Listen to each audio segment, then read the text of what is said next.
Hi guys, ಎಲ್ಲರೂ ಹೇಗಿದ್ದೀರಾ? I hope ಚೆನ್ನಾಗಿದ್ದೀರಾ ಅಂತ ಭಾವಿಸ್ತೀನಿ. ಇವತ್ತಿನೇನಪ್ಪ ಅಂದರೆ ಫ್ರೈಡೇ ವ್ಲಾಗ್ ಮಾಡ್ತಾ ಇದ್ದೀನಿ. ಸೊ ಇವಾಗ ನೋಡಿ ಟೈಮ್ ಎಷ್ಟಾಗಿದೆ ಅಂತಂದರೆ ಆವಾಗಲೇ 6 ಗಂಟೆ ಆಗಿಬಿಟ್ಟಿದೆ. ಸೊ ಇವತ್ತು ವ್ಲಾಗ್ ಮಾಡೋಣ ಫ್ರೈಡೇ ಅಂತ ಹೇಳ್ಬಿಟ್ಟು ಮಾಡ್ತಾ ಇದ್ದೀನಿ. ಆಲ್ರೆಡಿ ನಮ್ಮ ಅಮ್ಮ ಎದ್ದು ಗ್ಯಾಸ್ ಎಲ್ಲ ಕ್ಲೀನ್ ಮಾಡಿ ಅಡುಗೆ ಮನೆ ಕ್ಲೀನ್ ಮಾಡ್ತಾ ಇದ್ರು. ಸೊ ನಮ್ಮಪ್ಪ ಹೊರಡಬೇಕು ಇನ್ನೇನು ಅಂತ ಅನ್ಕೊಂಡಿದ್ರು. ಸೊ ಅವರು ಕೂಡ ಹೊರಡ್ತಾ ಇದ್ರು. ಅಂದ್ರೆ ಅವರು ದಿನ ಬೆಳಿಗ್ಗೆ ಹೊತ್ತು ಅಂದ್ರೆ ಇದು ಮಾಡ್ತಾರಲ್ಲ, ಐಟಮ್ ಹಾಕ್ತಾರಲ್ಲ. ಸೊ 5 ಗಂಟೆ 5:15 6 ಗಂಟೆ ಅಷ್ಟರಲ್ಲಿ ಹೊರಟ್ಬಿಡ್ತಾರೆ. ಸೊ ನಮ್ಮಮ್ಮ ಕಳ್ಸಕ್ಕೆ ಅಂತ ಹೋಗ್ತಾರಲ್ಲ. ನನ್ನ ಮಗನೂ ಕೂಡ ಹಾಗೆ ಆಚೆಗಡೆ ನಿಂತಿದ್ದ ಹೋಗುವಾಗ ಕಳ್ಸಕ್ಕೆ ಅಂತ. ಸೊ ಇವತ್ತು ಅವ್ನು ಬೇಗ ಎದ್ಬಿಟ್ಟಿದ್ನಲ್ಲ, ಬಾಯ್ ಮಾಡ್ತಾ ಇದ್ರು, ಬಾಯ್ ಮಾಡ್ಬಿಟ್ಟು ಬರೋಣ ಅಂತ ಅಂದ್ಬಿಟ್ಟು ಅವನು ಕೂಡ ಎದ್ಬಿಟ್ಟು ನೋಡ್ತಾ ಇದ್ದ. ಅಂದ್ರೆ ಏನು ಸಿಕ್ಕಾಪಟ್ಟೆ ಚಳಿ ಇದೆ, ಬೆಳಿಗ್ಗೆ ಕೂಡ ನಿಂತ್ಕೊಳ್ಳೋದಕ್ಕಾಗಲ್ಲ. ಸೊ ನಮ್ಮ ಅಪ್ಪ ಪಾಪ ಅದು ಹೇಗೆ ಹೋಗ್ತಾರೋ, ತುಂಬಾ ಅಂದ್ರೆ ತುಂಬಾನೇ ಚಳಿ ಇದೆ. ಇವಾಗಲೇ ಇಷ್ಟು ಚಳಿ ಅಂದ್ರೆ ಇನ್ನು ಮುಂದೆ ಇನ್ನೂ ಎಷ್ಟು ಚಳಿ ಇರ್ಬೋದು. ನೋಡಿ ಆಲ್ರೆಡಿ ನಮ್ಮಮ್ಮ ಬಂದು ಕಳಿಸ್ಬಿಟ್ಟು ಅಡುಗೆ ಮನೆ ಎಲ್ಲ ಕ್ಲೀನ್ ಮಾಡ್ತಾ ಇದ್ರು. ನಾನು ಎದ್ದು ಬಂದ್ಬಿಟ್ಟು ಸ್ನಾನಕ್ಕೆ ಹೋಗೋಣ ಅಂತ ಅಂದ್ಬಿಟ್ಟು ಮಾಮೂಲಿ ಜಡ ಎಲ್ಲ ಕಟ್ಕೊತಾ ಇದ್ದೀನಿ. ಏನಪ್ಪಾ ಅಂತಂದ್ರೆ ನಾವು ಮಾಮೂಲಿ ಬೆಳಗಿನ ಜಾವನೇ ಸ್ನಾನ ಮಾಡಿಸ್ಬಿಡ್ತಾರೆ, ಇನ್ನ ಬೇಗನೆ ಎದ್ದು. ಬಟ್ ಇವಾಗ ಸ್ವಲ್ಪ ಚಳಿ ಇರೋದ್ರಿಂದ ಸ್ವಲ್ಪ ನಾನೇ ಲೇಟಾಗಿ ಎದ್ದೆ. 6 ಗಂಟೆ ಮೇಲೆ ಎದ್ದೇಳೋಣ ಅಂತ ಅಂದ್ಬಿಟ್ಟು 6 ಗಂಟೆ ಮೇಲೆ ಎದ್ದೇಳಿಸಿದ್ರು. ನಮ್ಮಮ್ಮ ಡೈಲಿ ಇದೇ ಟೈಮಿಂಗ್ಸ್ ಎದ್ದೇಳೋದು. ಅವ್ರು 5:30 6 ಗಂಟೆಗೆ ಎದ್ಬಿಡ್ತಾರೆ. ನಮ್ಮಪ್ಪ ಹೋಗ್ಬೇಕಲ್ಲ, ಅವ್ರಿಗೆ ಹೆಂಗಿದ್ರು ಸ್ವಲ್ಪ ಎಲ್ಲ ರೆಡಿ ಮಾಡಿಕೊಟ್ಟು ಮತ್ತೆ ಮನೆ ಕ್ಲೀನ್ ಮಾಡಿ, ಬಾಣ್ತಿ ಮನೆ ಅಂತ ಅಂದಮೇಲೆ ಅದೆಲ್ಲ ಕಾಮನ್ ಅಲ್ವಾ. ಸೊ ನನ್ನ ಮಗ ಅಂತೂ ಆಟ ಸಾಮಾನು ಒಂದಾದ್ಮೇಲೆ ಒಂದು ಎತ್ಕೊಂತಾನೆ ಇರ್ತಾನೆ. ಅವನದಂತೂ ಒಂದು ಬಕೆಟ್ ಆಟ ಸಾಮಾನು ಇದೆ. ನಮ್ಮ ಮನೆ ತುಂಬ ಫುಲ್ಲು ಆಟ ಸಾಮಾನು ಅಂದ್ರೆ ಅವನದೇನೆ. ಅವರೆಲ್ಲ ಬೆಳಗ್ಗೆ ಎದ್ದು ಕಸ ಗುಡಿಸಿ ಮನೆ ಒರೆಸ್ಕೊಂಡು, ಮತ್ತೆ ಇವತ್ತು ಫ್ರೈಡೇ ಬೇರೆ ಅಲ್ವಾ, ಶುಕ್ರವಾರ. ಸೊ ವಾರದ ದಿನ ಅದಕ್ಕೋಸ್ಕರ ಅವರು ಮಾಮೂಲಿ ಎಲ್ಲ ದಿನಾನೂ ಮಾಡ್ತಾರೆ. ಬಟ್ ಶುಕ್ರವಾರ ವಾರ ಮಾಡ್ಬೇಕಲ್ಲ ಅಂತ ಅಂದ್ಬಿಟ್ಟು ಅವರು ಕೂಡ ಎಲ್ಲ ಕ್ಲೀನ್ ಮಾಡ್ಕೊತಾ ಇರ್ತಾರೆ. ನಂದು ಕೂಡ ಸ್ನಾನ ಮಾಡ್ಕೊಂಡು ನಾನು ಹೊರಗಡೆ ಬಂದೆ. ಮತ್ತೆ ಇದು ಹತ್ತಿ ಬಂದ್ಬಿಟ್ಟು ಹತ್ತಿ ಮಾಮೂಲಿ ವಿಕ್ಸ್ ಹಚ್ಕೊಂಡು ವಿಕ್ಸ್ ಜೊತೆ ಹಾಕೋತೀನಿ, ಇಲ್ಲಾಂದ್ರೆ ಬೆಳ್ಳುಳ್ಳಿ ಜೊತೆ ಹಾಕೊಂತೀನಿ ವಿಕ್ಸ್ ಜೊತೆ ಹಾಕೊಂಡು. ಮತ್ತೆ ಒಂದು ಲೋಟ ಬಿಸಿನೀರು ಇರಲೇಬೇಕು. ಸೊ ನಾನು ಸ್ನಾನ ಮಾಡ್ಕೊಂಡು ಬಂದಿದ ತಕ್ಷಣ ಒಂದು ಲೋಟ ಬಿಸಿನೀರು ಕುಡಿದ್ಬಿಡ್ತೀನಿ. ಆಮೇಲೆ ಸಾಕ್ಸು ಗೀಕ್ಸು ಎಲ್ಲ ಹಾಕೋತೀನಿ. ಹಾಕೊಂಡು ಮತ್ತೆ ಇವನು ನನ್ನ ಮಗ ಬಂದ್ಬಿಟ್ಟು ಅವನು ಕೂಡ ಬೆಳಗ್ಗೆನೆ ಎದ್ಬಿಟ್ಟಿದ್ನಲ್ಲ ಅವ್ರ ತಾತನ ಕಳ್ಸೋಕ್ಕೆ ಅಂತ. ಆ ನಾರನ್ನ ಚೆಗಡೆನ ನೆನ್ನೆಯಿಂದ ಇಟ್ಕೊಂಡಿದ್ದಾನೆ. ಅವ್ರ ಅಜ್ಜಿ ಅವನಿಗೆ ಸ್ನಾನ ಮಾಡ್ಸೋದಿಕ್ಕಂತ ತಂದಿದ್ರು. ಬಿಚ್ಕೊಡು ಅಂತ ಹಠ ಮಾಡ್ತಾ ಇದ್ದ. ಸೊ ನಂದು ಕೂಡ ನಿದ್ದೆ ಟೈಮು, ಅದಕ್ಕೆ ನಾನು ಹೊರಟೆ. ನಮ್ಮ ಕಡೆ ಎಲ್ಲ ಸ್ನಾನ ಮಾಡಿದ ತಕ್ಷಣ ನಿದ್ದೆ ಮಾಡಿಸ್ಬಿಡ್ತಾರೆ. ಅದು ತಲೆಗೆ ಆಗ್ಬೋದು ಮೈಗೆ ಆಗ್ಬೋದು. ಸೊ ನಾನು ಎದ್ದು ಬರೋ ಅಷ್ಟರಲ್ಲಿ ಆಲ್ರೆಡಿ ನಮ್ಮಮ್ಮ ನಾಷ್ಟಕ್ಕೆ ರೆಡಿ ಮಾಡ್ತಾ ಇದ್ರು. ಒಂದು ರೌಂಡ್ ನಿದ್ದೆ ಮಾಡ್ಕೊಂಡು ಬರೋಣ ಅಂತ ಅಂದ್ಬಿಟ್ಟು ಹೋಗಿದ್ದೆ. ನಾಷ್ಟಕ್ಕೆ ರೆಡಿ ಮಾಡಿಬಿಟ್ಟು ಆಲ್ರೆಡಿ ಪೂಜೆಗೂ ಕೂಡ ರೆಡಿ ಮಾಡ್ತಾ ಇದ್ರು. ಇವತ್ತು ಫ್ರೈಡೇ ಅಲ್ವಾ, ಸೊ ಅದಕ್ಕೋಸ್ಕರ ಬೇಗನೆ ಮಾಡಿಬಿಡ್ತಾರೆ. ಯಾಕಂದ್ರೆ ನಮ್ಮ ಅಪ್ಪಂಗೆ ಬೇರೆ ಊಟದ ನಾಷ್ಟ ತಗೊಂಡು ಹೋಗ್ಬೇಕಲ್ಲ ಬೆಳಿಗ್ಗೆ. ಅದಕ್ಕೋಸ್ಕರನೇ ಎಲ್ಲ ಮನೆಯೆಲ್ಲ ಕ್ಲೀನ್ ಮಾಡಿ, ಬಾಣ್ತಿ ಮನೆ ಆದ್ಮೇಲೆ ಎಲ್ಲ ಕಾಮನ್ ಅಲ್ವಾ. ಸೊ ಇವೇನಪ್ಪ ಅಂತಂದ್ರೆ ಕಸ ಗುಡಿಸೋದು, ಮನೆ ಒರೆಸೋದು, ಮತ್ತೆ ದೀಪ ಹಚ್ಚೋದು, ನಾಷ್ಟ ಮಾಡೋದು, ಮತ್ತೆ ಮಗಿಗೆ ಸ್ನಾನ ಮಾಡಿಸೋದು, ಮಗಿ ಬಟ್ಟೆ ಒಗೆಯೋದು, ಮತ್ತೆ ನನ್ನ ಮಗಂಗೆ ಸ್ನಾನ ಮಾಡಿಸೋದು ಎಲ್ಲ ಇದ್ದೇ ಇರುತ್ತೆ. ಸೊ ಅದಕ್ಕೋಸ್ಕರ ಅವ್ರು ಬೆಳಗ್ಗೆ ಬೇಗನೆ ಎದ್ಬಿಡ್ತಾರೆ. ದಿನಾಲೂ ಅಷ್ಟೇನೆ, ಅವ್ರು 5 ಗಂಟೆಗೆ ಎದ್ಬಿಡ್ತಾರೆ. 5 ಗಂಟೆಗೆ ಎದ್ಬಿಟ್ಟು ಎಲ್ಲ ಮಾಡಬೇಕಲ್ಲ, ಅದಕ್ಕೆ ಮಾಡ್ತಾ ಇರ್ತಾರೆ. ಮತ್ತೆ ಎಲ್ಲ ಪೂಜೆ ಗೀಜೆ ಎಲ್ಲ ಮಾಡಿಬಿಟ್ಟು ಆಯಿತು. ಅವರು ಕೂಡ ಪೂಜೆ ಎಲ್ಲ ಮಾಡಿದ್ದಾಯಿತು. ಸೊ ಇವಾಗ ಇನ್ನೇನು ಹೊರಡಬೇಕು. ಅವರು ಕೂಡ ನಾಷ್ಟ ಎಲ್ಲ ಹಾಕೊಂತಾರೆ. ನಾವು ಅಪ್ಪಂಗೆ ನಾಷ್ಟ ತೊಗೊಂಡು ಹೋಗ್ಬೇಕಲ್ಲ. ಸೊ ಅಕ್ಕಿ ಉಪ್ಪಿಟ್ಟು ಮಾಡಿದ್ರು ನಾಷ್ಟ ಅಂತ ಹೇಳ್ಬಿಟ್ಟು ಬೆಳಗ್ಗೆನೆ. ಸೊ ಅದು ಕೂಡ ಬಿಸಿ ಬಿಸಿ ಹಾಕೊಂಡು ಹೋಗ್ತಾ ಇದ್ದಾರೆ ಅವರು. ಅಂದ್ರೆ ಅಲ್ಲಿ ನಮ್ಮಪ್ಪ ವೆಯ್ಟ್ ಮಾಡ್ತಾ ಇರ್ತಾರಲ್ಲ, ಸೊ ಅದಕ್ಕೆ ಹೊರಟರು. ನಾನು ಕೂಡ ಮಲಗಿದ್ದೆ, ಎದ್ದು ಬಂದೆ. ಸ್ಕೂಲು ಹೋದ್ರಣ ಅಂತ ಅಂದ್ಬಿಟ್ಟು ಹೊರಗಡೆ ಹೋಗ್ಬಿಟ್ಟು ಹೊದ್ಕೊಂಡು ಬಂದೆ. ಏನು ಹೊರಗಡೆ ಅಂತೂ ನಿಂತ್ಕೊಳ್ಳೋದಿಕ್ಕೆ ಆಗೋದಿಲ್ಲ, ಸಿಕ್ಕಾಪಟ್ಟೆ ಅಂದ್ರೆ ಸಿಕ್ಕಾಪಟ್ಟೆ ಚಳಿ.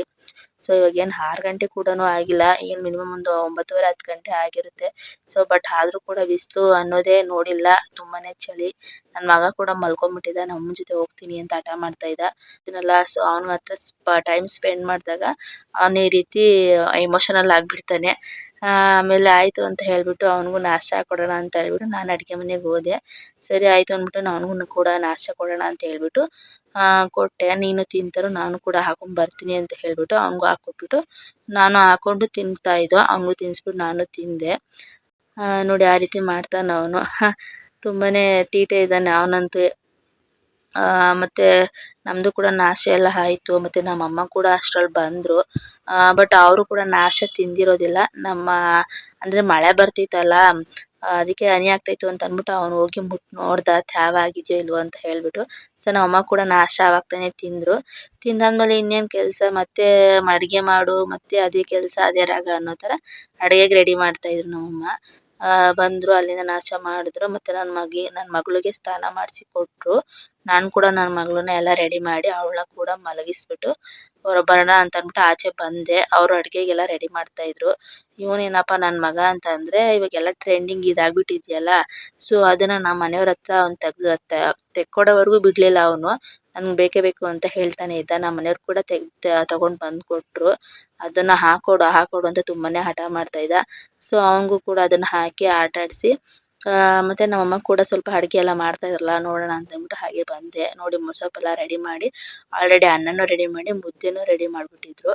ಸೊ ನಮ್ಮ ಅಪ್ಪಂಗೆ ತಗೊಂಡ್ ಹೋಗ್ಬೇಕಲ್ಲ, ಅವ್ರಿಗೂ ಲೇಟ್ ಆಗುತ್ತೆ ಅಂತ ಹೇಳ್ಬಿಟ್ಟು ಅವ್ರಿಗೆ ನಾಷ್ಟನು ತಗೊಂಡ್ ಹೋಗ್ತಾರೆ, ಮಧ್ಯಾಹ್ನ ಊಟ ಕೂಡ ತಗೊಂಡ್ ಹೋಗ್ತಾರೆ. ಬಾಕ್ಸ್ ಅಲ್ಲಿ ಮುದ್ದೆ ಅಂತ ಇರ್ಲೇಬೇಕು ಅವ್ರಿಗೆ ಮಧ್ಯಾಹ್ನ. ಸೊ ಹೊರಗಡೆ ಕೆಲಸ ಮಾಡ್ತಾರಲ್ಲ, ಮುದ್ದೆ ಅನ್ನೋದು ಬೇಕೇ ಬೇಕು. ಸೊ ಹೋಗ್ತಾ ಇದೀನಿ ಅಂತ ಹೇಳ್ಬಿಟ್ಟು ಅವ್ರು ಕೂಡ ಬಾಯ್ ಮಾಡ್ಬಿಟ್ಟು ಹೋಗ್ತಾ ಇದ್ದಾರೆ. ಸೊ ನಾನು ವ್ಲಾಗ್ ಮಾಡ್ತೀನಿ ಸ್ವಲ್ಪ ಇದ್ ಮಾಡು ಅಂತ ಹೇಳಿದೆ. ನಮ್ಮಮ್ಮ ತುಂಬಾನೇ ಸಪೋರ್ಟ್ ಮಾಡ್ತಾರೆ. ಆತರ ಏನೋ ನಾಚ್ಕೊಳ್ಳೋದು ಅದು ಇದು ಏನು ಮಾಡೋದಿಲ್ಲ. ಸರಿ ಆಯ್ತು ಅಂದ್ಬಿಟ್ಟು ಅವ್ರು ಕೂಡ ಹೊರಟ್ರು. ನನ್ನ ಮಗನಿಗೆ ಮೊಸಪ್ಪನ್ನ ಹಾಕೊಡ್ತೀನಿ ಅಂತ ಹೇಳ್ದೆ. ಬೇಡ ಬೆಳಗ್ಗೆ ಮಾಡಿದ್ರಲ್ಲ ನಾಷ್ಟ ಅದನ್ನೇ ಕೊಡು ಅಂತ ಹೇಳ್ದ. ಸರಿ ಆಯ್ತು ಅಂದ್ಬಿಟ್ಟು ನಾನು ಅವನಿಗೆ ಅದನ್ನೇ ಹಾಕೊಟ್ಟೆ. ನಾನು ಬಿಸಿ ಬಿಸಿ ಅನ್ನ ಮಾಡಿದ್ರಲ್ಲ, ಮೊಸಪ್ಪು ಮಾಡಿದ್ರು. ಸೊ ನಾನು ಕೂಡ ಬಿಸಿ ಬಿಸಿ ಅನ್ನ ಮೊಸಪ್ಪು ಈ ಚಳಿಗೆ ವೆದರ್ಗೆ ಬಿಸಿ ಬಿಸಿ ತಿಂತಾ ಇದ್ರೆ ಅಂದ್ರೆ ಬಾಣಂತಿ ಅಲ್ವಾ, ಬಿಸಿ ಬಿಸಿನೇ ತಿನ್ಬೇಕು. ಸೊ ಬಿಸಿ ಬಿಸಿ ತಿನ್ಬೇಕು, ಬಿಸಿ ಬಿಸಿ ನೀರ್ ಕುಡಿಬೇಕು. ತುಂಬಾನೇ ವೆದರ್ ಅನ್ನೋದು ತುಂಬಾನೇ ಜಾಸ್ತಿನೇ ಇದೆ ಇವಾಗ್ಲೇ, ಹಿಂಗಂದ್ರೆ ಮುಂದೆ ಇನ್ನೂ ಜಾಸ್ತಿ ಬರುತ್ತೆ. ಸೊ ಎಲ್ಲ ಆಯ್ತು ನಮ್ದೆಲ್ಲ ಊಟ. ಬಟ್ ನಮ್ಮಮ್ಮನೂ ಬಂದ್ರು. ಅವನ್ಗೆ ನನ್ನ ಮಗನ್ಗೆ ಪೈನಾಪಲ್ ಅಂದ್ರೆ ತುಂಬಾ ಇಷ್ಟ ಅಂತ ಹೇಳ್ಬಿಟ್ಟು ನಮ್ಮ ಅಪ್ಪ ಅಲ್ಲಿಂದನೇ ಕೊಟ್ಟು ಕಳ್ಸಿದ್ರು. ನಾನು ನನ್ನ ಮಗ ಇಬ್ರು ತಿಂದೋ. ತುಂಬಾ ಅಂದ್ರೆ ತುಂಬಾನೇ ಸ್ವೀಟ್ ಇತ್ತು. ಮತ್ತೆ ಈ ವೆದರ್ಗೆ ಹೀಟ್ ಅನ್ನೋದು ತುಂಬಾನೇ ಬಾಡಿಗೆ ಮುಖ್ಯ. ಸೊ ಅದು ಕೂಡ ಇತ್ತು. ಮತ್ತೆ ನಮ್ಮಮ್ಮನೂ ಊಟ ಮಾಡಿಲ್ಲ, ಅವಾಗ ತಾನೇ ಬಂದು ಊಟ ಮಾಡ್ತಾ ಇದ್ರು.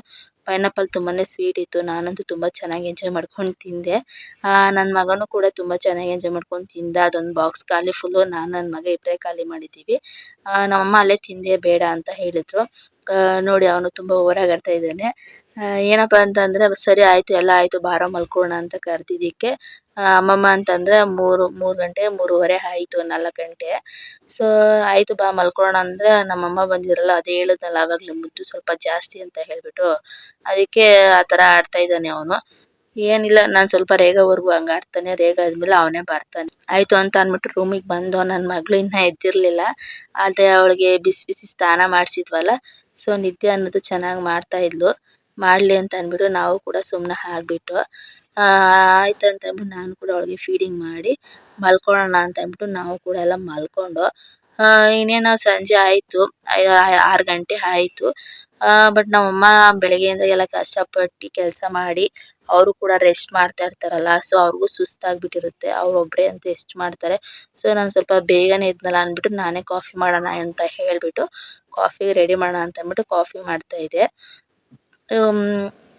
ಇವಾಗ ಬೆಳಿಗ್ಗೆ 5 ಗಂಟೆಗೆ ಎದ್ದಿರ್ತಾರಲ್ಲ, ಸೊ ಮನೇಲೂ ಮಾಡಿ ನಮ್ಮ ಅಪ್ಪಂಗೆ ನಾಷ್ಟ ತಗೊಂಡೋಗಿ ಕೊಟ್ಟು ಮತ್ತೆ ಊಟ ತಗೊಂಡೋಗಿ ಕೊಟ್ಟು ನನ್ನ ಮಗನ ಹತ್ರ ಒಂದಷ್ಟು ಅವನ ಹತ್ರ ಆಟ ಸಾಮಾನೆಲ್ಲ ಆಡಿರ್ತಾನೆ, ಅವನ ಹತ್ರ ಒಂದಷ್ಟೊತ್ತು ಆಡಿ ಎಲ್ಲ ಅವ್ರಿಗೂ ಕೂಡ ಫುಲ್ ಟಯರ್ಡ್ ಆಗಿರುತ್ತೆ. ಸೊ ಆಯ್ತು ಮಲಗಿದ್ರು ಅವ್ರು. ಇನ್ನ ಸರಿ ಆಯ್ತು ಮಲಿಕೊಳ್ಳಿ ಅಂತ ಹೇಳ್ಬಿಟ್ಟು ನಾನೇ ಸ್ವಲ್ಪ ಬೇಗ ಎದ್ದೆ ಅಂತ ಹೇಳ್ಬಿಟ್ಟು ಕಾಫಿ ಎಲ್ಲ ಕಾಯಿಸಿಕ್ದೆ. ಕಾಫಿ ಎಲ್ಲ ರೆಡಿ ಮಾಡಿದ್ದೆ. ಸರಿ ಆಯ್ತು ಅಂತ ಅಂದ್ಬಿಟ್ಟು ಅವ್ರನ್ನೂ ಕೂಡ ಎದ್ದೇಳಿಸ್ದೆ. ನನ್ನ ಮಗನೂ ಕೂಡ ಅಲ್ಲೇ ಇದ್ನಲ್ಲ, ಅವ್ನಿಗೆ ಅಂದ್ರೆ ಇವಾಗ ಚಳಿ ಅಲ್ವಾ, ಸ್ವಲ್ಪ ಅವ್ನಿಗೆ ಒಂದೇ ಒಂಚೂರು ಕಾಫಿ ಪುಡಿನ ಹಾಕಿ ಮಿಕ್ಸ್ ಮಾಡಿ ಕೊಡ್ತೀನಿ. ಹಾಲು ಕೊಟ್ರೆ ಕಫ ಆಗ್ಬಿಡುತ್ತೆ ಅಂತ ಹೇಳ್ಬಿಟ್ಟು ಅವ್ನಿಗೆ ಆಲ್ರೆಡಿ ಕೆಮ್ಮು ಸ್ಟಾರ್ಟ್ ಆಗ್ಬಿಟ್ಟಿದೆ. ಬಟ್ ಮನೇಲಿ ಮಗು ಇದೆಯಲ್ಲ, ಅದಕ್ಕೋಸ್ಕರ ಸ್ವಲ್ಪ ಕೇರ್ಫುಲ್ ಆಗಿರ್ಬೇಕಲ್ಲ. ಸೊ ಅವನಿಗೂ ಕೂಡ ಒಂದೇ ಒಂದು ಸ್ವಲ್ಪ ಕಾಫಿ ಪುಡಿ ಅನ್ನೋದನ್ನ ಮಿಕ್ಸ್ ಮಾಡಿ ಕೊಡ್ತೀನಿ. ನಮ್ಮ ಅಮ್ಮ ಕೂಡ ಬಂದ್ರು. ನೋಡಿ ಅವ್ರದ್ದು ಆವಾಗಲೇ ಶುರು ಆಯ್ತು. ಹೆಂಗ್ ಮಾಡ್ತಾ ಇದ್ದಾರೆ ಅಂತ ನೀವೇ ನೋಡ್ತಾ ಇದ್ದೀರಲ್ಲ. ಸೊ ಅವ್ರದ್ದು ಯಾವಾಗ್ಲೂ ಅದೇ ರೀತಿ. ಇವನು ತರ್ಲೆ ಜಾಸ್ತಿ ನನ್ ಮಗ. ಸೊ ನಮ್ಮಮ್ಮಂದು ಮುದ್ದು ಜಾಸ್ತಿ. ಅಂದ್ರೆ ನಮ್ಮನೇಲಿ ಇದ್ದಾಗ ಸ್ವಲ್ಪ ಹೇಳಿದ ಮಾತು ಕೇಳ್ತಿದ್ದ. ನಮ್ಮಮ್ಮನ ಮನೆಗೆ ಬಂದಿದ್ದೋ ಫುಲ್ಲು ತರ್ಲೆ ಆಗ್ಬಿಟ್ಟಿದ್ದಾನೆ. ಹೇಳಿದ ಮಾತು ಒಂಚೂರು ಕೇಳೋದಿಲ್ಲ.